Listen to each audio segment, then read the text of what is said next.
कि लोग हक्के बक्के रह गए। बदलाव के संदर्भ में कयास थे हिमाचल में तख्ता पलट के। माना जा रहा था कि सुक्खू जी कभी भी विदा हो जाएंगे, कब नई सरकार अस्तित्व में आ जाएगी, कब नया मुख्यमंत्री देखने को मिलेगा।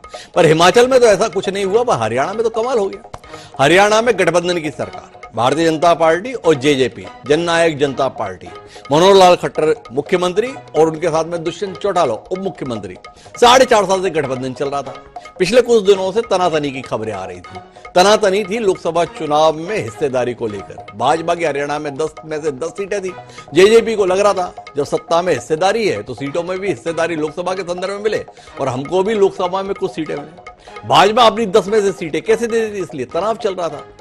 पर जेजेपी के साथ में गठबंधन रहेगा कि नहीं रहेगा, इसको लेकर तो कयास थे। पर मनोहर को लेकर तो कोई असमंजस ही नहीं था।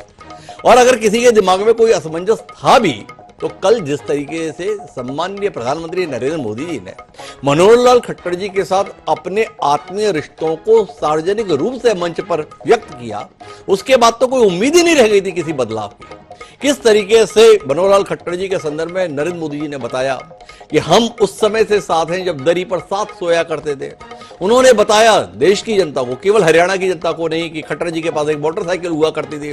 उस मोटरसाइकिल पर मैं पीछे बैठा करता था, उनके साथ रोहतक से गुड़गांव तक आया करता था। सड़क बड़ी खराब होती थी। अब हरियाणा में मनोहर लाल जी के नेतृत्व में कितना बढ़िया काम हुआ है, कितनी बढ़िया सड़क बनी है। हरियाणा की काया पलट कर दी। और बात सच भी है, मनोहर लाल खट्टर जी के दौर में ही लोगों ने ये जाना कि बिना पर्चियों खर्ची के भी नियुक्तियां हो सकती हैं। ये मनोहर लाल खट्टर जी का हरियाणा के संदर्भ में सबसे बड़ा योगदान था। पर दुष्यंत चौटाला रहेंगे कि नहीं रहेंगे, जेजेपी का साथ रहेगा कि नहीं रहेगा, इसको लेकर कयासबाजी थी। पर आज तो सब कुछ उलट पलट हो गया। जेजेपी का साथ तो रहा ही नहीं, दुष्यंत चौटाला उप मुख्यमंत्री रहे नहीं, पर शाम होते होते तक मनोहर लाल खट्टर भी मुख्यमंत्री नहीं रहे और अभी अभी प्रदेश अध्यक्ष बने नायब सैनी प्रदेश के नए मुख्यमंत्री हो गए। तो आज हमारा इसी पर पूरा चर्चा केंद्रित है। हमारा विषय हरियाणा में प्रयोग, सैनी का राजयोग। क्यों कुछ ऐसा हुआ, क्या परिस्थितियां हैं और इसके मायने क्या है। हमारे साथ इस विषय पर चर्चा करने के लिए 3 खास मेहमान हैं। डॉक्टर वीरेंद्र सिंह चौहान हमारे साथ हैं, प्रवक्ता है भारतीय जनता पार्टी के। हमारे साथ बालमुकुंद शर्मा जी हैं, प्रवक्ता है कांग्रेस पार्टी के। साथ ही वरिष्ठ पत्रकार राजेंद्र जादौन जी भी हमारे साथ है। कोशिश हमारी थी कि जननायक जनता पार्टी का प्रतिनिधि भी इस चर्चा का हिस्सा बने, पर जेजेपी सदमे में है। उसे लगा अभी बोलना ठीक नहीं।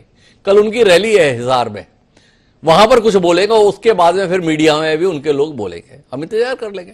पर अभी तो वीरेंद्र सिंह चौहान जी से शुरू करते हैं। और वीरेंद्र जी आपसे जानना चाहते हैं, भाई हम सब हक्के बक्के हैं, हम सब हैरत में हैं, आप भी उतनी हैरत में है कि नहीं है? ये आपका कहना है कि जो हमने सोचा था वैसा ही हुआ है? थोड़ा रोशनी दीजिए ना। देखिए, ये कहना तो गलत होगा कि मैंने या आपने कल शाम को सोच लिया था कि ये होने वाला है और इसलिए हम हैरत में नहीं हैं। निश्चित तौर पर जिस तरह से हरियाणा की कमान नायब सिंह जी को आज सौंपी गई है नए मुख्यमंत्री के रूप में, इसकी कल्पना मीडिया को भी नहीं थी, पार्टी में भी कम से कम मेरे जैसे जो साधारण कार्यकर्ता हैं उनको नहीं थी। परंतु भारतीय जनता पार्टी में जो निर्णय हैं बहुत बार इसी तरह से, इसी अंदाज में, चौंकाने वाले अंदाज में होते हैं। और जितने निर्णय भारतीय जनता पार्टी में इस तरह के होते हैं उन सब का मकसद निश्चित तौर पर सकारात्मक होता है। पार्टी, सरकार, संगठन में नए प्राण फूंकना, ऊर्जा में और सकारात्मक वृद्धि करना उनका मंतव्य रहता है। मनोहर जी के नेतृत्व में पिछले 9.5 साल में, जैसा आपने कहा, हरियाणा में कायापलट हुआ है, राजकाज की संस्कृति में आमूलचूल परिवर्तन हुआ है। गांव जिनके नाम पर लोग सियासत किया करते थे, हमसे पहले आने वाले गांव की बात करते थे, लेकिन गांव में अंधेरा था, गांव को बिजली 24 घंटे नहीं मिलती थी। मनोहर जी के शासनकाल में हरियाणा में 5900 गांव ऐसे हो गए हैं आज जो 24 घंटे रोशन रहते हैं। 1.25 लाख नौकरियां बिना खर्ची पर्ची मेरिट पर पारदर्शिता से उस प्रदेश में दे दी गई जिस प्रदेश में नौकरियां जाति, जिला और किसके पल्ले नोटों का कितना बड़ा झोला है ये देखकर दी जाती थी। बहुत बेहतरीन काम मनोहर जी के नेतृत्व की पहली सरकार ने और मनोहर जी के नेतृत्व में गठबंधन की दूसरी सरकार ने आज तक किया था। उस काम को और बेहतर ढंग से करना चाहिए, उसमें और गति आए और कुछ उसमें नई तरंग, नई उमंग आए, ये विचार करके नई राजनीतिक परिस्थितियां जो सामने खड़े लोकसभा के चुनावों के कारण पैदा हुई हैं, उनमें पार्टी नेतृत्व ने, पार्टी के राष्ट्रीय नेतृत्व ने, शिखर नेतृत्व ने यह तय किया कि मनोहर जी के स्थान पर उनके सहयोगी, उनके साथ संगठन में प्रदेश अध्यक्ष की भूमिका निभा रहे थे, जो आज भी हैं, अभी हाल भी, लेकिन सुबह तक जो प्रदेश अध्यक्ष के नाते मनोहर जी के साथ कदम से कदम मिलाकर चल रहे थे, पार्टी ने तय किया कि मुख्यमंत्री का काम, मुख्यमंत्री के रूप में जनता की सेवा करने का काम, सरकार के संचालन का काम अब नायब सिंह जी करेंगे। तो ये बहुत सकारात्मक निर्णय है और इस निर्णय का लाभ हमें हर स्तर पर होने वाला है। एक बेहतरीन संदेश पार्टी के कार्यकर्ताओं में भी जाएगा, प्रदेश की जनता में भी। खट्टर जी की विदाई कार्यकर्ताओं में सकारात्मक संदेश देगी। खट्टर जी ने बेहतर काम किया, भाई बेहतर काम के एवज में किया क्या? आप बता रहे हैं कि खट्टर नई ऊर्जा आएगी, तो क्या माने खट्टर जी थक गए थे, चुक गए थे, इसलिए बदल दिया? या दुष्यंत चौटाला जी के साथ में सरकार चलाई खट्टर जी ने 4.5 साल, ठीक नहीं किया इसलिए बदल दिया? थोड़ा रोशनी दीजिए ना। और जेजेपी के साथ गठबंधन भी आज टूट गया, थोड़ा इस पर भी तो दृष्टि दीजिए ना। भाई इतना अच्छा काम किया था तो सहयोगी बीच रास्ते में क्यों छोड़ गया, या आपने उससे पल्ला क्यों छुड़ा लिया? मैंने डॉक्टर साहब मैंने बड़ी स्पष्टता से कहा, डॉक्टर साहब मैंने बड़ी स्पष्टता से कहा कि न मनोहर जी थके थे, न चुके थे, मनोहर जी बेहतरीन काम कर रहे थे। यही इसमें सकारात्मक पक्ष है। पार्टी ने तय किया कि जो नई राजनीतिक स्थितियां अब हमारे सामने खड़ी हैं, उनमें हम परिवर्तन करते हैं। नवीन पर्व है सामने, उसमें नवीन प्राण चाहिए। नया नेतृत्व अगर दे दिया है तो निश्चित तौर पर उसमें सकारात्मकता का भाव हमारे मनों में तो है, कार्यकर्ताओं के मनों में भी है। जहां तक गठबंधन का सवाल है, गठबंधन जब हमने डॉक्टर साहब किया था 2019 में, तो गठबंधन करते समय हमने ये कहा था कि अगले चुनाव तक हम सिंगल लार्जेस्ट पार्टी बनकर उभरे हैं। अब जबकि सामने चुनाव आ गया, यह तय करने का प्रश्न था, साथ लड़े, अलग अलग लड़े, उस प्रक्रिया में जननायक जनता पार्टी का हमारे साथ चलना शायद कठिन हो रहा था। तो उस नए संदर्भ में, नई परिस्थितियों में यह परिवर्तन कर लिया हमने। और सुबह वाली सरकार ने एक बार इस्तीफा दिया, सांझ ढले हमने नए सिरे से भारतीय जनता पार्टी की सरकार गठित कर ली। हरियाणा जिस तरह विकास की पटरी पर सरपट दौड़ रहा था, मैं ये समझता हूं वैसा तो कम से कम दौड़ेगा, उससे बेहतर भी काम करता हुआ आपको दिखे। इस लक्ष्य के साथ आज नायब सिंह जी ने प्रदेश की कमान संभाली है। मैं बाल मुकुंद जी के पास जाऊं उससे पहले आपसे एक बार जानना चाहता हूं, ये जो 4.5 साल आपके साथ में रहे, उनके 5 आपने बीच रास्ते में ही अपने साथ धर लिए, ये आपने क्या किया वीरेंद्र जी? थोड़ा इसमें भी तो दृष्टि दो। 10 आए थे, 10 में से अब वो 5 ही रह गए, 5 आपके पास दिख गए। इसके संदर्भ में कोई दृष्टि, कोई सोच, कोई कौशल, कोई रणनीति, इसमें कोई रोशनी देना चाहे?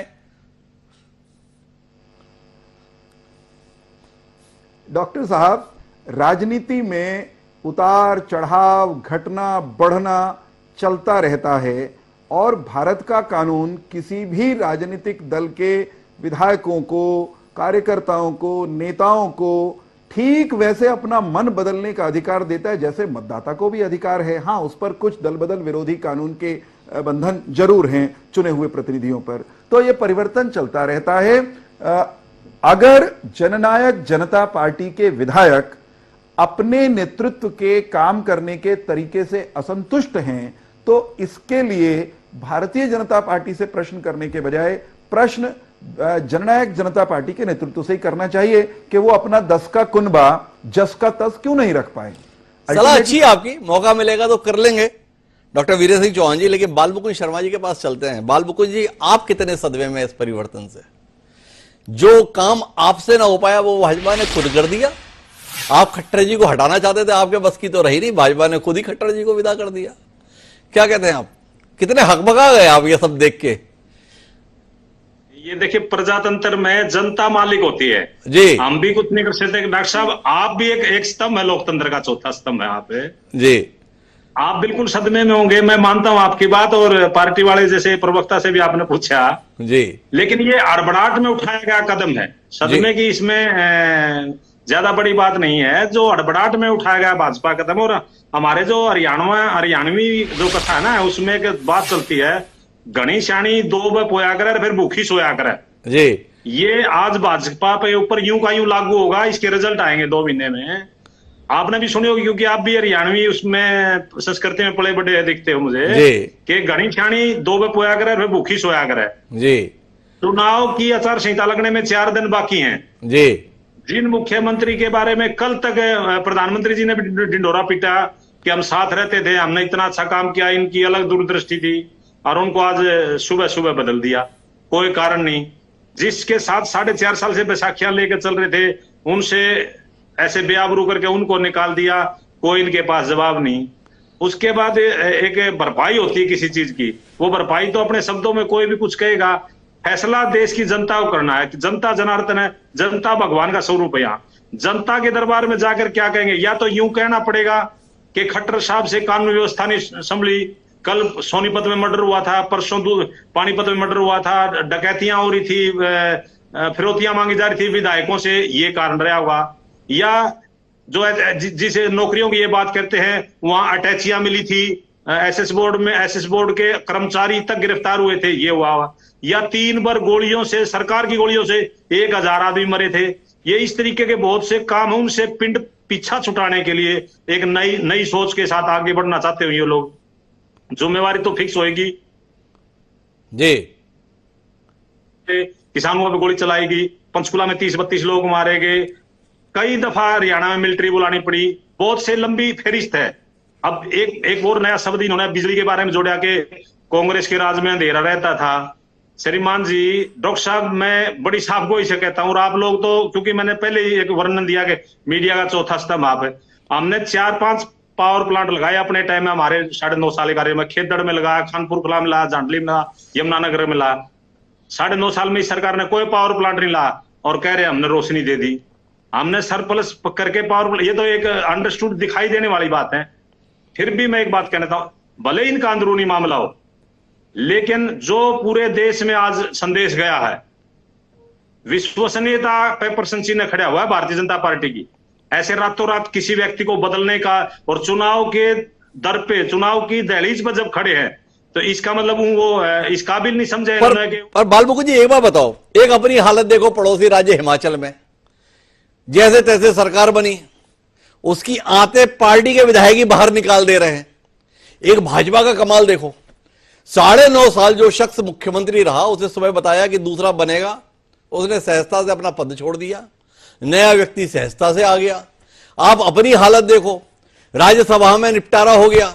एक भाजपा का देखो, सरकार के सहयोगी चले गए, उन सहयोगी में से भी 5 भाजपा के साथ खड़े हो गए, और जितने निर्दलीय थे वो भी भाजपा के साथ आके खड़े हो गए कि हम सरकार के साथ हैं। क्या कहते हो आप इस करिश्मे के संदर्भ में?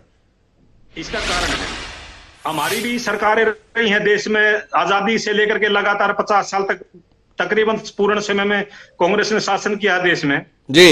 जब नेतृत्व पावरफुल होता है, श्रीमती इंदिरा गांधी जी, नेहरू जी के टाइम पे, राजीव जी के टाइम में, नेतृत्व पावरफुल जब होता है, और सरकारें जब सरकार में होता है, और बहुत सी चीजें सरकार के साथ जुड़ी होती हैं, बहुमत में होते हैं, वो समय की परिकाष्ठा है आज का टाइम कांग्रेस का। मेरा ये मानना है व्यक्तिगत तौर पर भी, और मैं प्रवक्ता के तौर पर भी कह रहा हूं, कि हमारी जहां सरकारें, हम बहुमत में थे, 6-7 जगह तो इन्होंने हमारी सरकारें गिराई हैं जी। ये होता है, आदमी की कोई ऐसी मशीन नहीं है कि आदमी को अंदर से चेक किया जाए। आदमी का जमीर है, जिसका किसी का जमीर अगर नहीं अलाउ करता, तो विधायक भागते भी हैं, बिकते भी हैं, तोड़े भी जाते हैं, डरते भी हैं, डराए भी जाते हैं, कई चीजें प्रलोभ, कई चीजें होती है। चलिए बालमुकुंद जी, एक आखिरी सवाल आपसे लेता हूं इस चरण में, फिर राजेंद्र जी के पास चलता हूं। भाई, जेजेपी के साथ गठबंधन को लेकर आप बड़ा निशाना साधते थे, आज भाजपा ने जेजेपी से अपने आप को मुक्त कर लिया, क्या कहते हो, अच्छा किया बुरा किया? देखो, मुक्त नहीं किया, इसमें भी एक संदेह की सुई खड़ी हो रही है।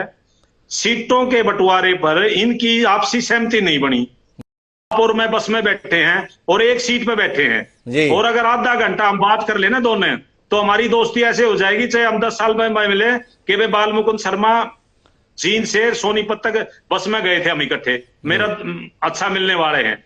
मैं आपको कहूंगा डॉक्टर साहब मेरे साथ वहां ट्रेन में बैठे थे, मतलब आधे घंटे 1 घंटे की दोस्ती का भी कोई किनारा होता है।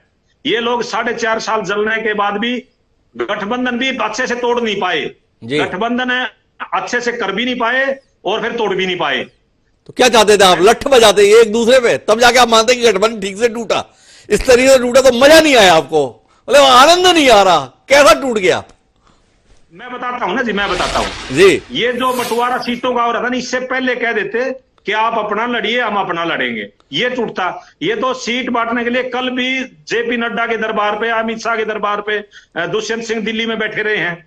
दुष्यंत सिंह को खुद पता नहीं था क्या होगा आगे, मुख्यमंत्री जी को खुद पता नहीं था क्या होगा आगे। मुख्यमंत्री जी कल भी मुख्यमंत्री जी ने हर जगह प्रोग्राम दिए हुए थे, पता किसी को नहीं था। तो फिर भी अंदरूनी मामला है दोनों पार्टियों का, और अच्छा हुआ हरियाणा की जनता को कम से कम इसका कुछ फायदा ही मिलेगा। और आने वाले टाइम में हम लोकसभा में तो पहुंच गए, मैदान में जा रहे, बाल मुकुंद जी इस नतीजे पे पहुंच गए, भाई कुछ तो अच्छा ही होगा, जनता को फायदा होगा, गठबंधन टूट गया तो। मुझे आना है राजेंद्र यादव जी के पास, पर डॉक्टर वीरेंद्र सिंह चौहान जी को लगा बीच में मुझे हस्तक्षेप करना चाहिए। तो डॉक्टर वीरेंद्र सिंह चौहान जी का बोलना इस समय हमें बड़ा भाएगा, मसला सारा उन्हीं से जुड़ा हुआ है ना। जी वीरेंद्र जी, क्या हो गया? मुझे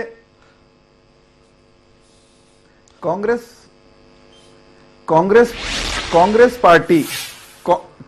पार्टी जो है, कांग्रेस पार्टी के प्रवक्ता हमारे मित्र बाल मुकुंद जी, इन्होंने एक मुहावरा, एक लोकोक्ति बोलकर जो कहा, मैं उसका उत्तर हरियाणवी के एक लोकोक्ति में देना चाहता हूं। हमारे यहां कहा जाता है, मौका चूकी डूमणी गावे आड़ पताड़। जी।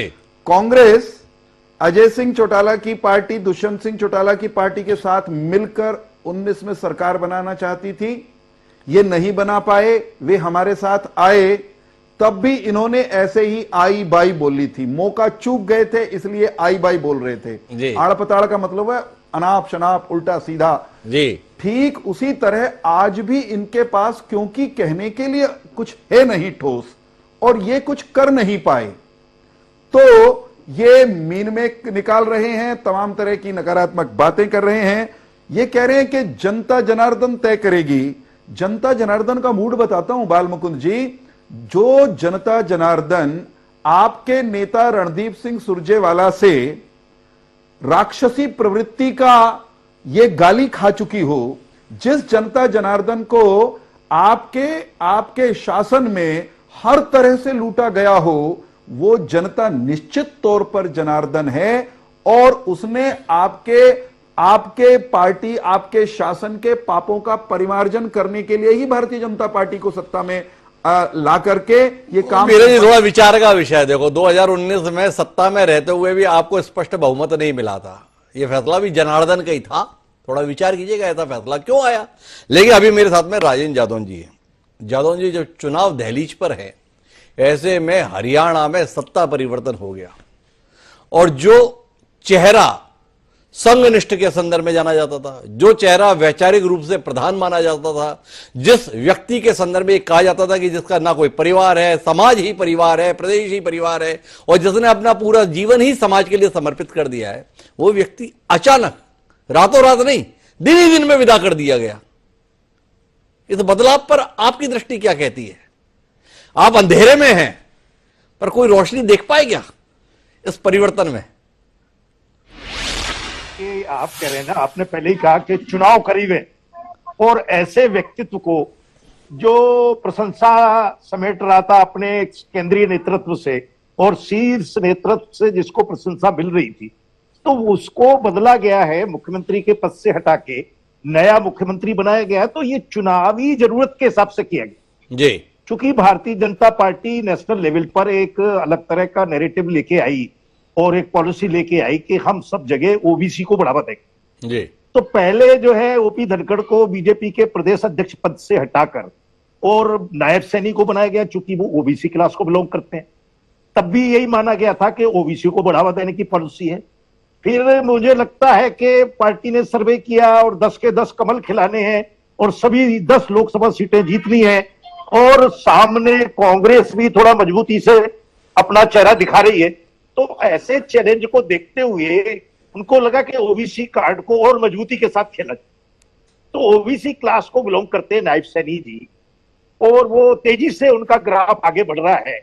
तो प्रदेश अध्यक्ष पद से एक संक्षिप्त कार्यकाल में ही उनको मुख्यमंत्री पद मिल गया, तो ये चुनावी जरूरत थी। अभी अगर चुनाव दूर होते तो मैं समझता हूं कि मनोहर लाल जी कुछ समय और शासन करते। आज मनोहर लाल जी ने उनको पदभार ग्रहण कराते हुए मीडिया से बातचीत में कहा कि मैंने तो पहले ही कह दिया था कि कोई और एनर्जेटिक और क्षमतावान कोई नेता मिले तो उसको मुख्यमंत्री पद सौंप दीजिए, मैंने अपनी इच्छा ही जाहिर कर दी थी।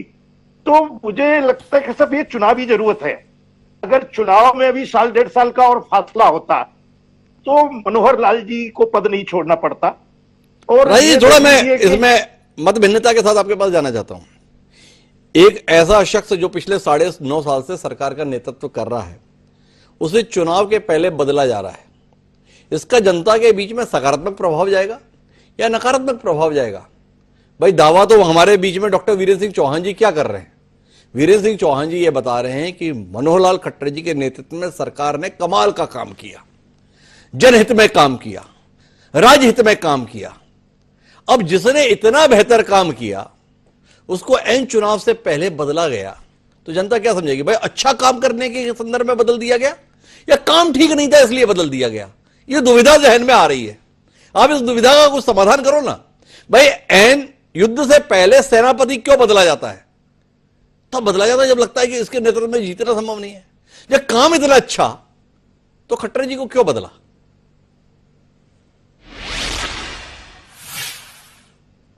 जी जादव जी।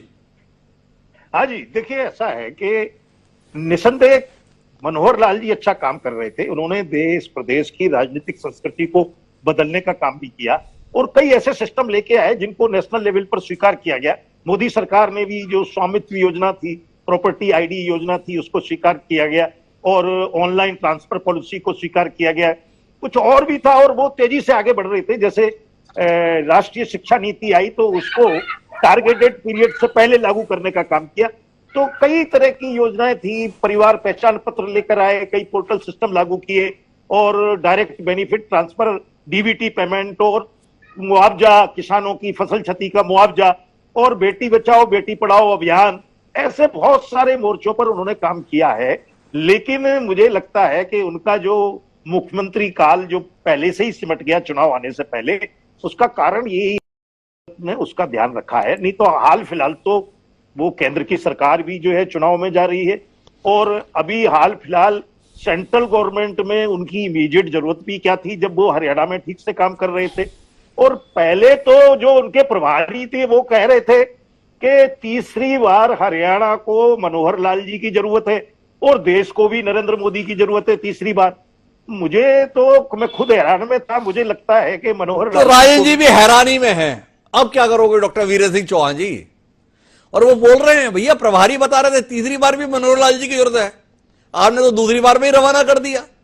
और आप हमें ये समझा रहे हो कि भाई चुनाव का समय, नई ऊर्जा की, नए प्राण की जरूरत है। तो भाई हरियाणा में प्राण की जरूरत है क्या? देश के संदर्भ में प्राण की जरूरत भी बता दो। फिर मोदी जी की जगह भी कुछ और ढूंढ रहे हो क्या आप? उसके संदर्भ में भी खुलासा कर दो। ये तो सही, सुनिए तो सही जी। डॉक्टर साहब सुनिए तो सही। चुनाव जो है एक संग्राम होता है जी। उस संग्राम में उस समय की आवश्यकता के अनुसार निर्णय लिए जाते हैं। इस निर्णय को अगर चुनाव के संदर्भ में आप देखना चाहें तो इसको भी सकारात्मक दृष्टि से देखा जा सकता है जी। कहीं भी मनोहर जी के काम में कमी नजर आ रही थी इसलिए उनको बदला गया, किसी ने कहा नहीं, न किसी को उस तरह की समझने की आवश्यकता है।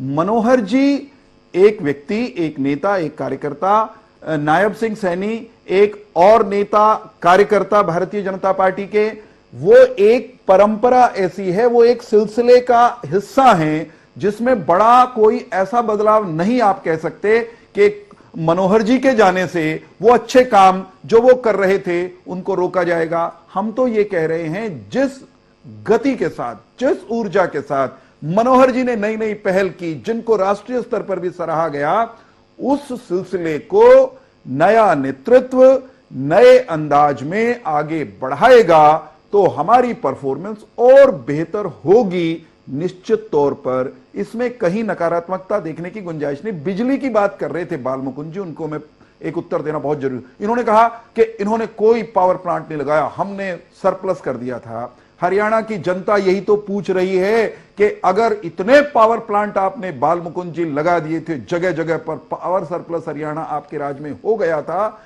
मुझे उसको स्वीकार करने में भी एक पल के लिए कोई गुरेज नहीं है, परंतु ये तो बताना पड़ेगा सरप्लस पावर कहीं सोनिया गांधी जी को दे रहे थे आप, कहीं बेच करके कांग्रेस के खजाने भर रहे थे। हरियाणा के गांव रोशन क्यों नहीं किया आपने?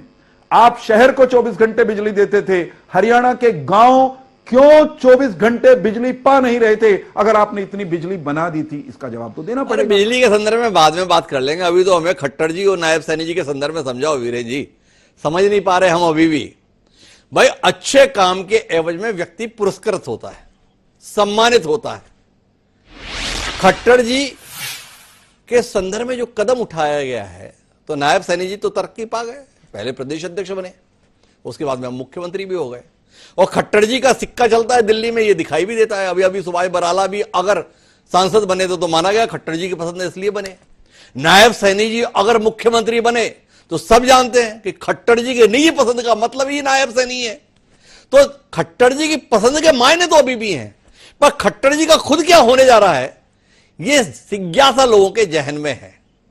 आप जितना भी अपने आप को आम कार्यकर्ता बताओ, पर प्रदेश भाजपा की आवाज तो आप हो, तो थोड़ा रोशनी दो। खट्टर जी का आगे क्या, खट्टर जी ने आया हमें बोला है बड़ी जिम्मेवारी, नई जिम्मेवारी मिलेगी, तो आप लोग समझ पाए खट्टर जी को नई जिम्मेदारी क्या मिलने जा रही है? भारतीय जनता पार्टी अपने किसी भी कार्यकर्ता को उसकी क्षमता, उसके गुणों, उसके अनुभव के आधार पर लगातार काम देती है। मनोहर जी ने जब से घर छोड़कर प्रचारक के रूप में काम किया और बाद में जब भारतीय जनता पार्टी में आए, तो उनसे भारतीय जनता पार्टी ने उत्तरोत्तर अधिक महत्व के काम लिए हैं, उनकी ऊर्जा का सदुपयोग किया है। आने वाले समय में वे संगठन की योजना, केंद्रीय नेतृत्व की योजना के अनुसार पहले से और बेहतर काम करते हुए दिखाई देंगे। मनोहर जी अगर अच्छा काम कर रहे हैं, इसका अर्थ यह तो नहीं है कि उनके स्थान पर कोई नया नेता उसको कभी अवसर नहीं देना। नए कार्यकर्ता, नए नेता को भी अवसर दिया जाएगा ना। नवीनता के लिए, नई ऊर्जा के लिए, बढ़िया ढंग से काम कर रही सरकार को और ताजगी और ऊर्जा देने के लिए नायब सिंह जी को आगे किया गया है। और दोनों में कोई अंतर नहीं है, इस मायने में दोनों में कोई झगड़ा नहीं, दोनों कॉम्पिटिटर नहीं। आपने भी माना नायब जी और मनोहर जी वैचारिक रूप से, संस्कारों के हिसाब से अगर आप देखेंगे तो वो एक ही सिक्के के दो पहलू हैं। अच्छा वीरेन जी, एक चीज समझाओ भाई, जो बात आप प्रदेश के लिए लागू कर रहे हो, क्या देश के लिए भी वही सिद्धांत लागू होता है? भाई 9.5 साल हो गए खट्टर जी को प्रदेश के मुख्यमंत्री के तौर पर, और सम्मान्य नरेंद्र मोदी जी को तकरीबन 10 साल हो रहे हैं देश के प्रधानमंत्री के तौर पर। नई ऊर्जा, नई ताजगी, नया तरीका, नया नेतृत्व, नया कार्यकर्ता प्रदेश में ही, या आपकी अभिलाषा देश के संदर्भ में भी जागृत हो गई? भाई जिन दलीलों से आप हमें समझा रहे हो खट्टर जी के परिवर्तन को, ना तो नहीं।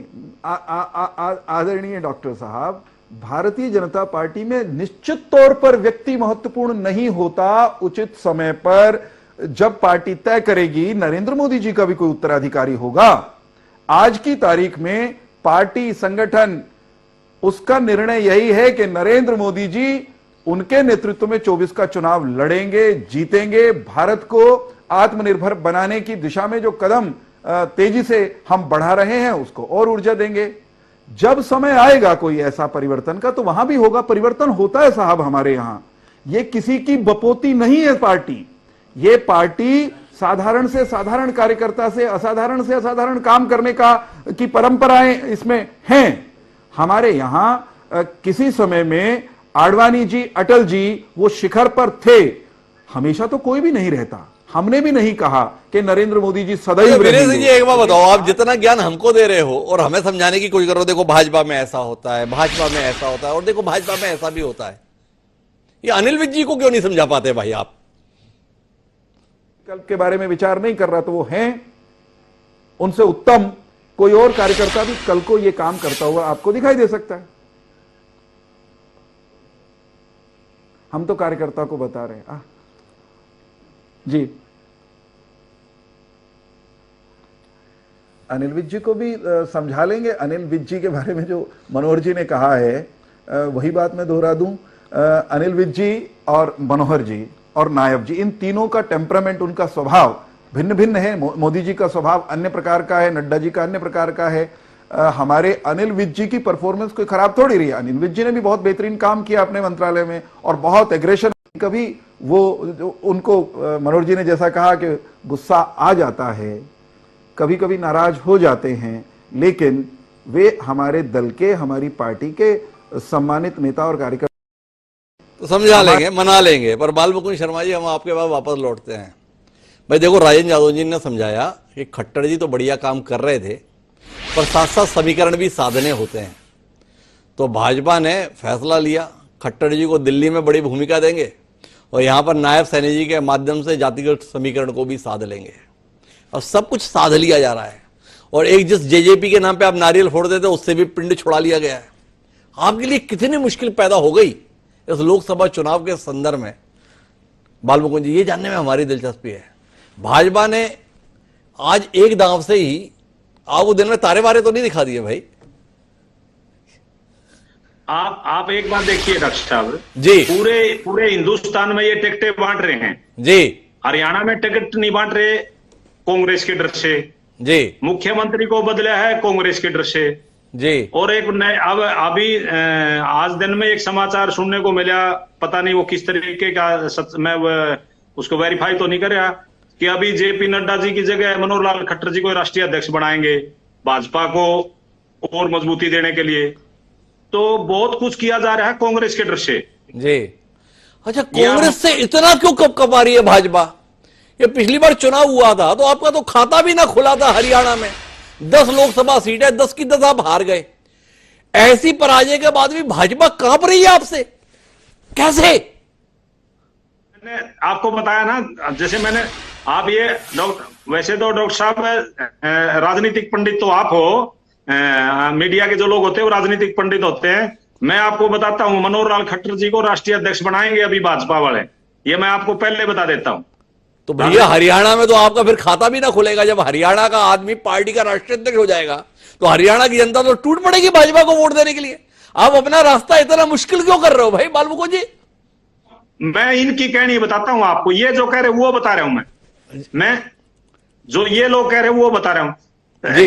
लेकिन उसमें अभी समय है। लोकसभा में तो नड्डा साहब को इन्होंने टाइम दे रखा ना 3 महीने का जी। ये कांग्रेस के ड्रग के कारण ही इतने आमूल परिवर्तन किए जा रहे हैं। एक सबसे बड़ा ये भी था कि आप मुझे इसका उत्तर नहीं दे रहे भाई, कांग्रेस से इतना क्यों डर रहे हैं? कांग्रेस ने ऐसा क्या तीर मार लिया है जिसके कारण भाजपा कपकपाने लगी? जिस भाजपा ने आपको 2019 के चुनाव में हरियाणा में खाता तक ना खोलने दिया, उस भाजपा की हालत आपके मारे इतनी खराब कैसे हो गई है भाई, जो आप दावा कर रहे हो? थोड़ा समझाओ तो सही ना। ये देखो, हमने ये कमाल किया है भाई। आपके नेता तो एक दूसरे के कपड़े फाड़ रहे हैं।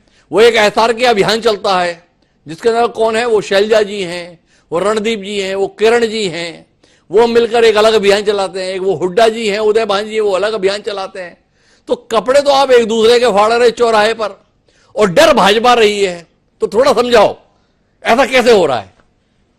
संविधान में जो ताकत दी है जनता को 5 साल में परिवर्तन करने का, तो उस पर हमें 19 के उदाहरण के साथ नहीं चल सकते। 19 का जो उदाहरण आप दिया आपने, मैं आपसे सहमत हूं, लेकिन 19 के उदाहरण से नहीं चल सकते। इससे पहले 2004 में और 9 में 10 की 10 कांग्रेस को आई है। भाजपा तो विधानसभा में खाता भी नहीं खुला था, लेकिन इन्होंने भी संघर्ष किया। प्रजातंत्र का ही स्वरूप है। पहले हम 10-10 पे आते थे और जब भी जीत के आती है कांग्रेस 10 की 10 क्या। बिल्कुल आपकी बात से सहमत हूं बाल मुकुंद जी, लेकिन ये भाजपा ने जो संघर्ष किया ना, वो कांग्रेस के खिलाफ किया, चौटाला जी के खिलाफ किया। पर कांग्रेस का संघर्ष तो एक दूसरे के खिलाफ दिखता है। अब एक दूसरे के खिलाफ आप लड़ रहे हो और हर भाजपा जाएगी, ये कमाल आप कैसे करोगे? थोड़ा इसमें भी और रोशनी दे दो भाई, मजा आ जाए। मैं बताता हूँ, जो हरियाणा का राजनीतिक परिदृश्य है ना, सामाजिक ताना बाना है ना, उसका ढांचा ही ऐसा है। ये हमारे जो नेता हैं बड़े कांग्रेस में, क्योंकि बड़े नेता ज्यादा है, ये तो बड़ा बनने नहीं देते भाजपा वाले तो किसी को। कांग्रेस में भूपेंद्र सिंह हुड्डा का अपना वजूद है, कुमारी शैलजा जी का अपना वजूद है, रणदीप सुरजेवाला जी का अपना वजूद है, किरण चौधरी का अपना वजूद है, कैप्टन अजय सिंह यादव का अपना वजूद है। ये जो लोग अब अपने क्षेत्र में पावरफुल हैं, तो वो अपने क्षेत्र में अपने लोगों से वादा करके आते हैं कि आपका हम सेवा करेंगे, जनता जनार्दन की सेवा करेंगे, तो वो अलग अलग जीत के आते हैं। जैसे 67 सीट आई थी, सारे रिकॉर्ड कांग्रेस के नाम है। ये एक पुख्ता चीज भी तो आप देखो, आज तक सबसे ज्यादा सीट कांग्रेस की 67 सीट आई हरियाणा में। देश में सबसे ज्यादा 404 कांग्रेस की आई है। सारा रिकॉर्ड सब कुछ आज तक कांग्रेस के नाम है। तो हरियाणा का रिकॉर्ड देखो भैया, 67 सीटें कोई बड़ा रिकॉर्ड नहीं है। देवीलाल जी इससे बड़ा रिकॉर्ड दिए हुए हैं। थोड़ा पन्ना पलटिएगा ना हरियाणा की सियासत के संदर्भ में। पर वीरेंद्र सिंह चौहान जी कोई हस्तक्षेप करने जा रहे हैं? अगर वीरेंद्र जी मेरी आवाज सुन पा रहे हैं तो एक बार वीरेंद्र जी की बात सुनते हैं। जी वीरेंद्र जी।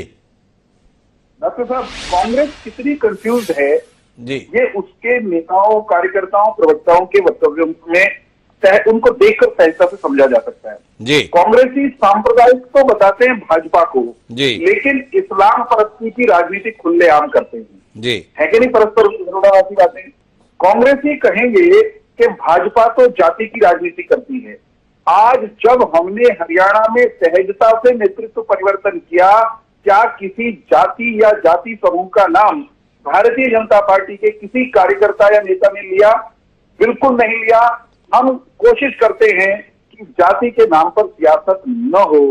कांग्रेस ने क्या किया आज हरियाणा में? कांग्रेस के रणदीप सिंह सुरजेवाला से लेकर भूपेंद्र सिंह हुड्डा तक दोनों ने ये कहा कि जाटों की वोट बांटने के लिए षड्यंत्र हुआ है। मतलब ये केवल जाट की राजनीति करना चाहते हैं, या इस परिवर्तन में इनको जाति दिख रही है? ये जाति जो कि जानी चाहिए, जाति जिसका महत्व धीरे धीरे सियासत में कम होना चाहिए, ये बार बार देश को, प्रदेश को जाति की दलदल में घसीटना चाहते हैं। प्रधानमंत्री नरेंद्र मोदी जी ने, पंडित जी ये कहा, देश में 4 ही जाति हैं, महिला है, किसान है, नौजवान है। तो वो जातियां, उनके कल्याण की बात भारतीय जनता पार्टी करती है। आप जाट की बात करते हो, गैर जाट की बात करते हो, कभी बैकवर्ड कहना चाहते हो, कभी फॉरवर्ड कहना चाहते हो, कभी मुसलमान की बात करते हो। अरे वीरेंद्र जी ये बात तो आप भी पर्याप्त कर ले दो। पिछड़ा, अति पिछड़ा, दलित, इसके संदर्भ में आपके भी बयान पर्याप्त आते हैं। ऐसा नहीं है कि हमारे बाल मुकुंद शर्मा जी इस संदर्भ में बात कर रहे हैं। लेकिन मेरे पास अब आखिरी दौर की बातचीत करनी है, और आखिरी दौर की बातचीत के लिए मैं राजेंद्र जादव जी आपके पास आना चाहता हूं। कुल मिला के परिवर्तन तो हो गया। इस परिवर्तन का प्रभाव लोकसभा की दृष्टि से क्या देखते हैं? कि आज भाजपा का मुक्ति दिवस है। भाजपा का एक बड़ा वर्ग जेजेपी के साथ गठबंधन को बोझ के तौर पर देखता था। आज वो गठबंधन टूट गया। भले ही साथ साथ बनोलाल खट्टर जी का मुख्यमंत्री का पद का साथ भी छूट गया।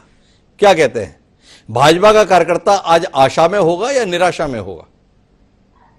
नहीं, देखिए, भाजपा का कार्यकर्ता तो अपने नेतृत्व के संकेतों पर चलता है जी, तो वो ठीक है। लेकिन इन्होंने एक तीर से 2 शिकार कर ली जी। मुख्यमंत्री भी बदल दिया, और जननायक अब ये है कि इन्होंने जाति समीकरणों की साधना तो ये अपने साइलेंट तरीके से करते हैं जी। कहीं जाति का ये जोर शोर से प्रचार नहीं करते कि हम ब्राह्मण उप मुख्यमंत्री बनाएंगे, हम ये बनाएंगे, लेकिन धीरे से बना भी देते हैं जी। क्योंकि सारा इनके टिप्स पर रहता है कि कौन सी जाति कहां किसके फेवर में जा रही है और इसको अपनी तरफ कैसे मोड़ना है, तो धीरे से बनाते।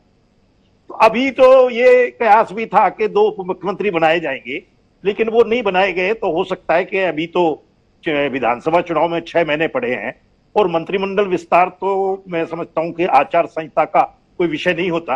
तो मंत्रिमंडल विस्तार हो सकता है। अभी 5 ही मंत्री हैं, मंत्री तो फिर पूरे बनाए जाने हैं। जो भी 15% में आते हैं वो सारी जो है गढ़पूर्ति उनको करनी है। तो ये है कि ये नायब सैनिक। चलिए राजेश जी, एक आखिरी टिप्पणी कीजिए। मुख्यमंत्री के तौर पर मनोहर लाल जी की पारी को विराम लग गया। क्या इसे सांसद के तौर पर, शुरुआत के तौर पर भी देखें? मनोहर लाल खट्टर जी ने 2014 में पहली बार विधायक बने थे। क्या माने 2024 में पहली बार सांसद बनने का सौभाग्य भी खट्टर जी के हिस्से में आने की उम्मीद करें?